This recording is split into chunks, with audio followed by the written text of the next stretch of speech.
Hello दोस्तों, मेरा नाम है जैनी। आपका स्वागत है मेरे यूट्यूब चैनल मिस्टर जैनी एक्सप्लेन में। आज हम एक्सप्लेन करेंगे पैसेंजर मूवी को। यह एक साईफाई रोमांस मूवी है जो रिलीज हुई थी 22 दिसंबर 2016 को, जिसे IMDb पर 7 की रेटिंग दी गई है और 89% गूगल यूजर्स ने इसे लाइक भी किया है। मूवी की शुरुआत में हमें एवेलॉन शिप को दिखाया जाता है जो स्पेस में कहीं ट्रैवल कर रही होती है। कुछ समय बाद शिप किसी अनजान एस्टेरॉइड से टकराती हैं और शिप के कुछ हिस्सों में खराबी आ जाती है, लेकिन शिप का ऑटोमेटिक रिपेयर सिस्टम उसे तुरंत रिपेयर कर देता है। लेकिन शिप का एक स्लीपिंग चैम्बर खराब हो जाता है और जेम्स प्रेस्टन नामक आदमी को जगा देता है। जब जेम्स की नींद खुलती है तो वह थोड़ा घबरा जाता है क्योंकि वह कई सालों तक उस स्लीपिंग चैम्बर में सोया था।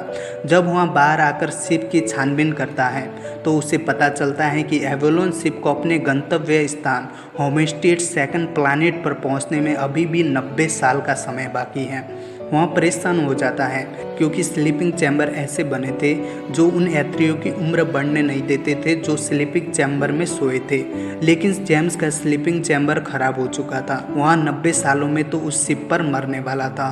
वह परेशान हो जाता है। वह धरती पर मैसेज करके मदद मांगने की कोशिश करता है, लेकिन इससे उसे कोई भी मदद नहीं मिलती। उस शिप पर वह आर्थर से मिलता है। वह खुश हो जाता है क्योंकि वह सोचता है कि यह एक इंसान है, लेकिन बाद में उसे पता चलता है कि वह कोई इंसान नहीं बल्कि एक एंड्रॉयड रोबोट है जो वहाँ पर बार टेंडर का काम करता है।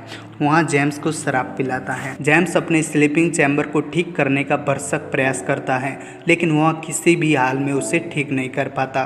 वह हार जाता है और अपनी बुरी किस्मत को अपना लेता है। वह बहुत दुखी हो जाता है। वह आर्थर से सलाह लेता है। आर्थर उसे कहता है कि जीने का मजा लो, जो हो गया है उसे तुम बदल नहीं सकते।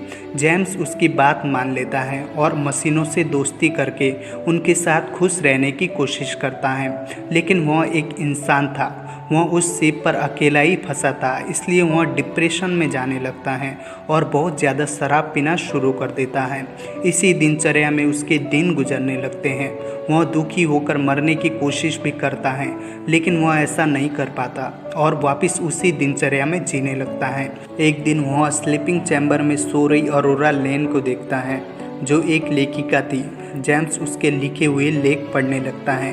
धीरे धीरे जेम्स को ऑरोरा से प्यार हो जाता है। वह उसे स्लीपिंग चैम्बर से जगाना चाहता था, लेकिन वह ऐसा नहीं कर सकता था क्योंकि अगर उसने ऐसा किया तो ऑरोरा भी उस शिप पर फंस जाएगी और होमस्टेड सेकंड प्लैनेट पर पहुंचने से पहले ही मर जाएगी। वह अपने इस विचार को त्याग कर वह उसे भूलने की कोशिश करता है। इसी कोशिश में काफ़ी महीने गुजर जाते हैं। उसे उस शिप पर फंसे 1 साल से अधिक का समय हो जाता है, लेकिन वह ऑरोरा को भुला नहीं पा रहा था। एक दिन वह उसे जगाने का फैसला करता है और उसे जगा देता है। वह बहुत खुश हो जाता है, लेकिन वह मन ही मन काफ़ी दुखी भी था कि उसने उसकी ज़िंदगी बर्बाद कर दी थी। जैसे ही ऑरोरा जागती है और उसे पता चलता है कि वह 89 साल पहले जाग गई हैं, वह काफ़ी परेशान हो जाती हैं। ऑरोरा अपने स्लीपिंग चैम्बर को ढूंढने लगती हैं तो जेम उसे समझाता है कि स्लीपिंग चैम्बर में सोकर जागने पर दोबारा इसमें सोना संभव नहीं है। वह थोड़ी शांत हो जाती हैं और अपने कमरे में जाकर सो जाती हैं। फिर जेम्स आर्थर के पास जाता है। जेम्स आर्थर से बोलता है कि वह इस बात को सीक्रेट रखे और ऑरोरा को ये बात कभी भी ना बताए कि उसने जानबूझकर ऑरोरा को जगाया था। आर्थर जेम्स से वादा करता है कि वह इस बात को कभी भी ऑरोरा को नहीं बताएगा। अगले दिन ऑरोरा भी अपने स्लीपिंग चैम्बर को ठीक करने की कोशिश करती हैं। कुछ दिनों तो कोशिश करने पर वह थक जाती हैं और इस सच को मान लेती हैं कि वो इस शिप पर फंस चुकी है। फिर धीरे धीरे जेम्स और ऑरोरा एक दूसरे के करीब आने लगते हैं और रोज़मर्रा की ज़िंदगी व्यतीत करने लगते हैं। एक दिन जेम्स ऑरोरा को डेट पर लेकर जाता है। वे दोनों अपनी लाइफ में काफ़ी ज़्यादा खुश थे और अपनी सारी प्रॉब्लम भूल गए थे। वे दोनों ये भी भूल गए थे कि वो अब इस शिप पर हमेशा के लिए फंस गए हैं और वे होमस्टेड सेकंड प्लैनेट पर पहुंचने से पहले ही मर जाएंगे। कुछ समय बाद जेम्स ऑरोरा को शादी के लिए प्रपोज करने का फैसला करता है। जेम्स और ऑरोरा आर्थर के बार में शराब पी रहे होते हैं। जेम्स आर्थर को बताता है कि उन दोनों के बीच कोई भी राज छुपा नहीं। जेम्स वहां से उठकर रिंग लेने अपने कमरे में चला जाता है। इसी बीच आर्थर अरोरा को बता देता है कि जेम्स ने उसे जानबूझकर जगाया था, क्योंकि जेम्स ने उसे कहा था कि उनके बीच में अब कोई भी राज नहीं छिपा है। उससे अरोरा काफ़ी ज़्यादा गुस्सा हो जाती हैं, क्योंकि अब तक उसे ये लगता था कि उसका स्लीपिंग चैम्बर बिगड़ना एक हादसा था। वहाँ जेम्स को मारने की कोशिश करती हैं, लेकिन वह उसे मार नहीं पाती। जेम्स अरोरा से माफ़ी मांगने की कोशिश करता है, लेकिन अरोरा उससे काफ़ी ज़्यादा गुस्सा थी, क्योंकि जेम्स ने उसकी ज़िंदगी बर्बाद कर दी थी। वे दोनों अलग अलग रहने लगते हैं। वही दूसरी तरफ शिप खराब होने लगती हैं, जिसमें एक और स्लीपिंग चैम्बर खराब हो जाती हैं। यहाँ चैम्बर एक टेक्नीशियन चीफ की होती है।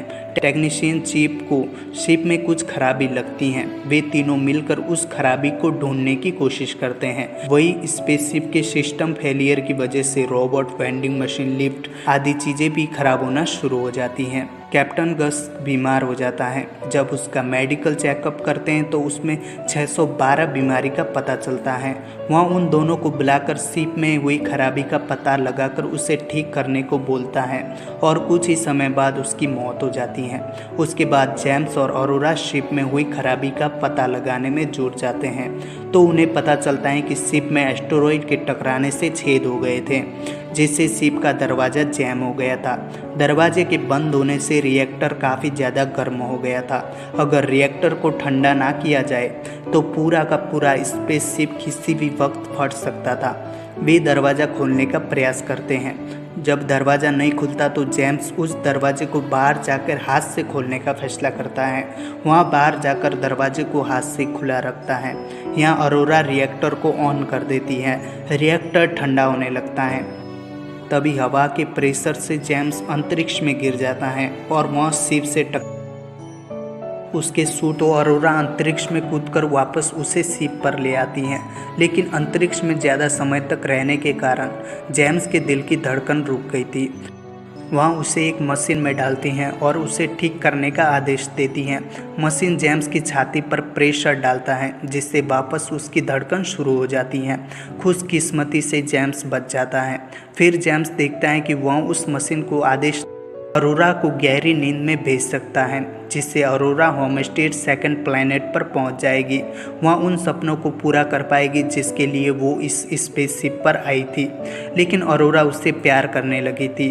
वह हमेशा जेम्स के साथ रहना चाहती थी, इसलिए वह जेम्स को छोड़कर वापस गहरी नींद में जाने से मना कर देती है। फिर वे दोनों हंसी खुशी अपनी बची हुई ज़िंदगी उस शिप पर बिताने लगते हैं।